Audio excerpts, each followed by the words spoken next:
মানে আমি একদম ইন্ডিয়ার বর্ডারে দাঁড়িয়ে আছি। তো যখন ওইদিকে বৃষ্টির পানি বেশি হয়ে যায় তখন তারা এই বাঁধগুলা ছেড়ে দেয়। তো এই বাঁধগুলা দিয়ে পানি ঢুকে বাংলাদেশের ফসল নষ্ট হয়ে যায়। সত্যি কথা বলতে এই জায়গায় আসলে কিন্তু কলিজা কাঁপে। এদিকে হচ্ছে আমাদের বাংলাদেশ আর এটাই হচ্ছে ইন্ডিয়া। এদিকে যখন বন্যা হয়েছিল তো তখন এদিকে পানি ওঠার কারণে এদিক থেকে কিন্তু রেলিংগুলা ভেঙে যাচ্ছে। তো এই ভাঙাগুলা দিয়ে ইন্ডিয়া থেকে গরু ছাগল নাকি পাচার করা হয়। তো এই জন্য আমরা যে এই জায়গায় আসি ওইদিকে অনেক বাঙালিরা চিল্লাইতেছে, এখান থেকে চলে যাইতে বলতেছে। হেই গাইস, আসসালামু আলাইকুম, আশা করছি আপনারা সবাই অনেক ভালো আছেন। তো গাইস, এর আগেও কিন্তু ইন্ডিয়াতে আসার আমি কয়েকটা ভিডিও দিয়েছিলাম, কিন্তু সেই ভিডিওগুলোতে আমি ইন্ডিয়ার একদম কাছে আসতে পারি নাই। সেখানে বাংলাদেশের বিজিবির বাধা ছিল। তো এই কারণে আমি এর আগে কিন্তু ইন্ডিয়ার কাছে আসতে পারি নাই। তো আজকে আমি আপনাদের যে ভিডিওটা দেখাইতেছি, তো দেখুন আমি একদম ইন্ডিয়ান সীমান্তে দাঁড়িয়ে আছি। যে দেখুন আমার পিছনে কাঁটাতারের বেড়া আর ওই পাশে হচ্ছে ইন্ডিয়া। তো গাইস, আপনাদের যদি একটু ভালোভাবে দেখাই তাহলে আপনারা দেখবেন মানে আমি একদম ইন্ডিয়ার বর্ডারে দাঁড়িয়ে আছি, একদম তারকাটার সাথে দাঁড়িয়ে আছি।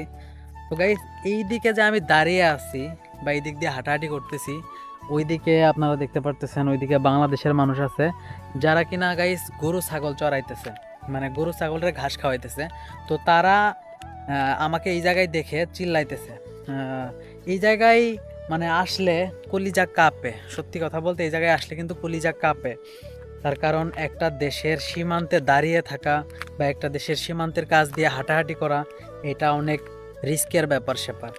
তো এর আগে এইভাবে কখনো আমি ভিডিওতে আপনাদের দেখাইতে পারি নাই। তো আজকের এই ভিডিওটা কিন্তু আমি অনেক রিস্ক নিয়ে করতেছি।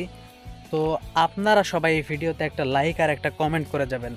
তো গাইস, এই যে দেখুন এদিকে হচ্ছে আমাদের বাংলাদেশ আর এটাই হচ্ছে ইন্ডিয়া। তো এই দিক থেকে কিন্তু তারা একদম মানে এটা একদম পাকা করে এইদিকে তার কাটার বেড়া দিয়েছে। তো এই দিক দিয়ে ভেঙে যাচ্ছে, আপনাদের যদি আমি একটু দেখাই। আর এটা তো তার কাটার বেড়া।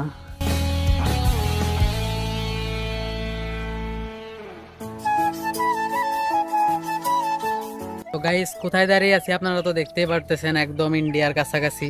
ইন্ডিয়ার কাছাকাছি বলতে আমরা এখন ইন্ডিয়ান সীমান্তের ভিতরে আছি। আপনারা জানেন যে প্রত্যেকটা দেশ যদি তাদের দেশকে আবদ্ধ করতে চায়, মানে এরকম কাঁটাতারের বেড়া দিয়ে যদি আবদ্ধ করতে চায়, তাহলে এদিকে 100 ফিট ছেড়ে দেওয়া লাগে। 100 গজ না 100 ফিট সঠিক আমি জানি না। তো ওই দিকে খুঁটি আছে। তো ইন্ডিয়ারা হচ্ছে তারা এদিকে 100 ফিট ছেড়ে দিয়ে এখান থেকে কাঁটাতারের বেড়া দিছে। তো আমরা এখন যে জায়গায় দাঁড়িয়ে আছি এটা কিন্তু ইন্ডিয়া, আর ওই পাশে ওইটা তো একদম পুরোপুরি ইন্ডিয়া, আপনারা জানেন। তো ইন্ডিয়ান টাকার মান বেশি হওয়ার কারণে বাংলাদেশের থেকে এরকম কাঁটাতারের বেড়া দিয়ে তাদের দেশটাকে আবদ্ধ করে রাখছে। আর অবশ্যই ইন্ডিয়া বাংলাদেশ থেকে একটু উন্নত দেশ, এটা আমরা সবাই জানি।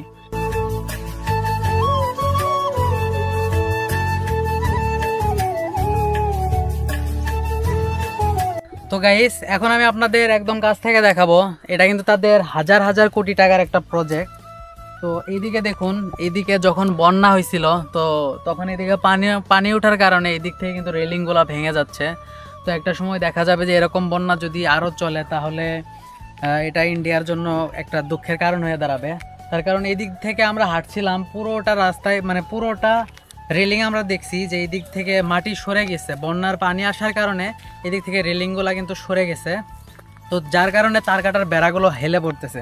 তো আমরা আরো সামনে যাব এবং সামনের দিকটাই আপনাদের দেখাবো।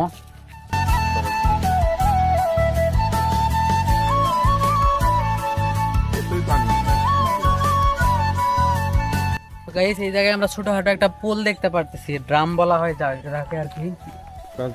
তো বন্যার দিনে মানে শুধু বন্যা না, আমরা অনেকেই জানি ফারাক্কা বাঁধ সহ এরকম অনেক ছোটখাটো বাঁধ আছে যেখান দিয়ে যখন পানি আসে ইন্ডিয়াতে তারা পানিগুলা ছেড়ে দেয় বাংলাদেশের দিকে।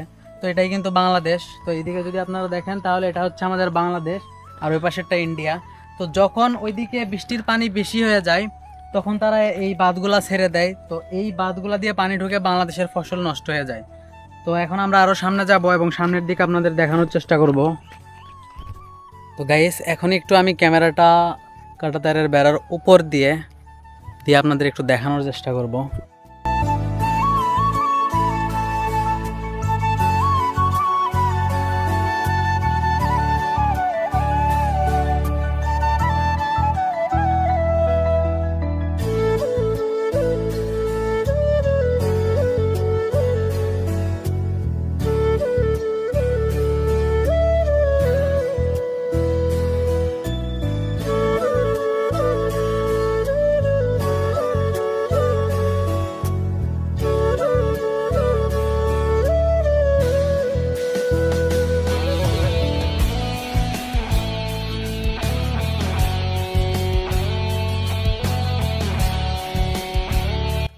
তো গাইস আমরা এদিকে যা আছি, আমরা এই জায়গায় 3 জন আসছি, 2 জন ওই জায়গায় দাঁড়িয়ে আছে। তো তারা একটু ভয় পায়, তো আমি একটু সাহস নিয়ে মনের মধ্যে একটু সাহস নিয়ে আমি ভিডিওটা করতেছি। তার কারণ এই সামনে গেট আছে, আবার এইদিকেও গেট আছে। তো এই গেটগুলা দিয়ে আবার এদিকে ভাঙা আছে, আপনাদের আমি দেখাইলাম। তো এই ভাঙাগুলা দিয়ে ইন্ডিয়া থেকে গরু ছাগল নাকি পাচার করা হয়। তো এই জন্য আমরা যে এই জায়গায় আসি, ওইদিকে অনেক বাঙালিরা চিল্লাইতেছে, এখান থেকে চলে যাইতে বলতেছে। তো এই জায়গায় আসলে এতক্ষণ দেরি করাটা ঠিক হবে না। ওইদিকে আবার দেখলাম বিএসএফরা আমাদের উপর নজর দিতেছে। তো এই জায়গায় যদি আমরা দেরি করি তাহলে মনে করেন যে যে কোনো একটা ঝামেলা হবে। আর বাংলাদেশের অনেক মানুষ এদিকে গরু ছাগল চড়াইতেছে। তো আমরা যদি এই জায়গায় দেরি করি, বিএসএফ আবার এসে তাদের উপরে চাপ দিবে। তো এই জন্যই এই জায়গায় আর দেরি করতেছি না, এখন এখান থেকে আমরা বিদায় নিতেছি। তার কারণ এখানে থাকলেই যত দেরি করব তত বিপদ। তো এই যে আমরা আসছিলাম এই 3 জন, তো আমরা এই 3 জনই ঘুরলাম। তো আমরা আসলে মেনলি আমরা ওই দিক অনেক দূর থেকে আসছি, অনেক দূর দিয়ে ঘুরে ঘুরে আসলাম। আর ভিডিওটা আর কন্টিনিউ করতে পারতেছি না, ক্যামেরাটা অফ করে দেওয়াটাই বেটার মনে করতেছি। তো আজকের ভিডিও এ পর্যন্তই গাইস। এরকম আরও ব্লগ ভিডিও দেখতে চাইলে অবশ্যই চ্যানেলটিকে সাবস্ক্রাইব করে রাখবেন এবং সবসময় আমাকে সাপোর্ট করবেন, ভিডিওতে কমেন্ট করবেন। গাইস আজকে এ পর্যন্তই, সবাই ভালো থাকুন, সুস্থ থাকুন, আল্লাহ হাফেজ।